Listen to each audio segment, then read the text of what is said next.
Nah, berbicara mengenai guru sejati, seluruh-seluruhku, selain yang ada di dalam diri kita sendiri, sebenarnya siapapun bisa menjadi guru sejati kita. Tentu dengan catatan apabila ada kerendahan hati kita untuk belajar dan mendapatkan pengajaran. Nah, jujur mendapatkan pertanyaan-pertanyaan seperti itu membuat saya itu tersadarkan siapakah guru sejati saya selama ini. Nah, baik, untuk mempersingkat waktu, monggo sareng-sareng kita selami materi ini yang saya beri judul Entitas Tersembunyi Sang Guru Sejati. Nah, seluruh-seluruhku, di antara banyak guru, siapa saja itu di dalamnya selama ini yang sungguh-sungguh sejati adalah diri saya sendiri. Di antara sekian materi-materi yang ada, semuanya mengalir untuk menasihati dan mengajari diri sendiri, diri saya sendiri. Jadi tidak lebih dari itu, apalagi menggurui panjenengan-panjenengan yang menyimak materi-materi di YouTube saya.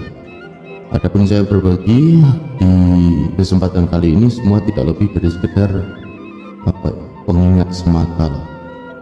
Karena kita kan sama-sama manusia, makhluk sosial. Kadang di dalam sunyi diriku dan diriku itu saling berdialog. Jadi kadang di dalam sunyi diriku dan diriku saling berdialog. Karena sesungguhnya diri kita yang satu ini terdapat dua makhluk, yakni makhluk yang berupa jasmani dan terlihat mata, dan makhluk spiritual yang tidak terlihat. Jadi di dalam tubuh kita yang palsu ada didiami makhluk spiritual yang abadi, yang merupakan diri kita yang sejati, yang hakiki. Dan dialah sumber ilmu kita yang tertinggi, dan itulah yang seharusnya kita cari dan gali untuk menuntun kehidupan kita. Agama itu sarana, ya. Agama adalah sarana atau jalan lah bagi kita itu untuk menemukan dan untuk mengenali diri kita. Karena setelah dengan sungguh-sungguh mengetahui dan mengenal diri kita sendiri, maka pada akhirnya adalah kita dapat mengenal Tuhan kita sebagai Sang Pencipta. Nah, timbullah pertanyaan, mengapa selama ini kita seakan melupakan atau menelantarkan diri kita yang sejati, yang setiap hari itu tidak berhenti mengajari? Mungkin karena tidak mengetahui atau tidak mau menyediakan waktu saat guru kita ini mau mengajari. Nah, karena dalam hidup ini kita terlalu sibuk dengan hanya urusan duniawi dan lebih terpesona dengan hal-hal yang berbentuk yang sesungguhnya palsu, fana. Lebih tertarik kepada guru-guru spiritual yang punya kesaktian tinggi atau minimal sudah terkenal. Nah, keinginan duniawi atau jasmani itu kan lebih besar daripada keinginan spiritual atau rohani, ya tahu. Nah, kita lebih tertarik mendandani tubuh kita dengan rapi dan warna-warni daripada mendandani hati kita.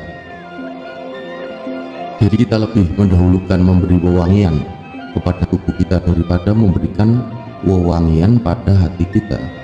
Karena apabila kita lebih membuat wangi hati kita, maka yang terpancar adalah perbuatan baik yang dapat memberikan manfaat, dan aromanya bisa menyebar kemana-mana.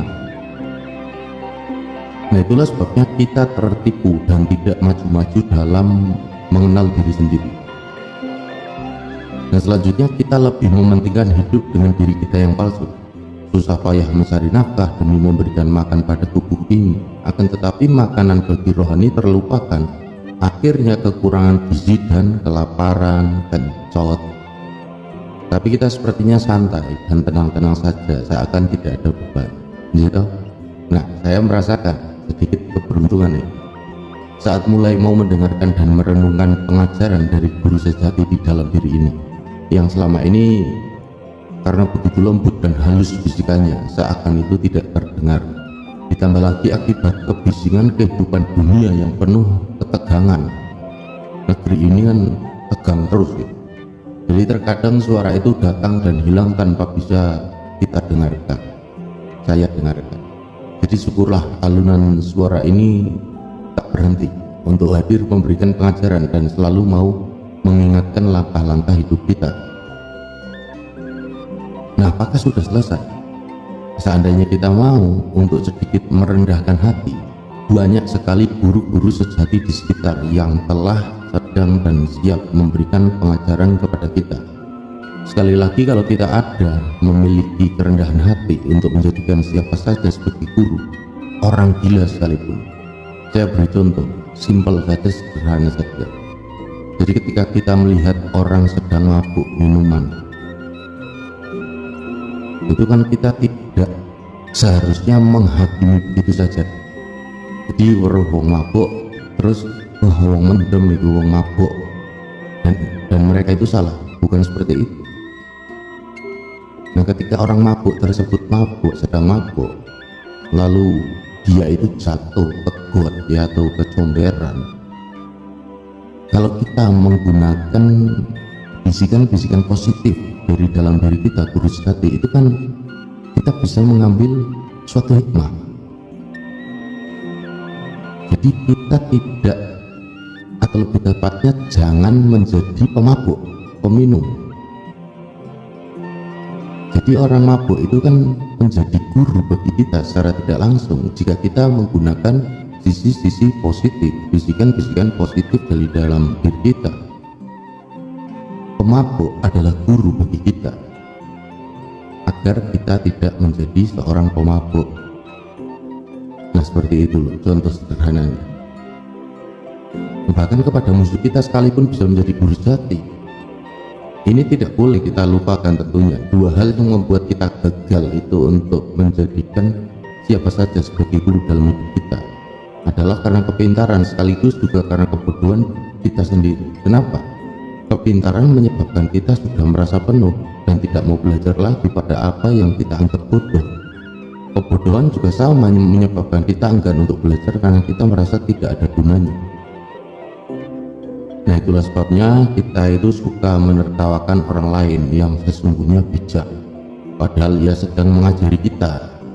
Dan sungguh sayang memang apabila kita selalu menutupi diri dari pengajaran orang lain, siapapun itu. Nah, demikianlah sedulur-sedulurku wacana singkat mengenai sang guru sejati, entitas tersembunyi. Jadi ini sesuai kapasitas saya saja ya. Insya Allah setelah saya nanti belajar lagi ya, saya akan berbagi dengan saudara-saudara. Nama terus manun seluruh-seluruhku, dan seperti biasa jangan lupa untuk bisa meninggalkan jejak-jejak diskusi di kolom komentar, tentunya dengan bahasa yang santun agar ramah segala umur. Dan sampai berjumpa pada pemaparan materi selanjutnya. Saya akhiri, Mugi Rahayu, Saku Dumadi.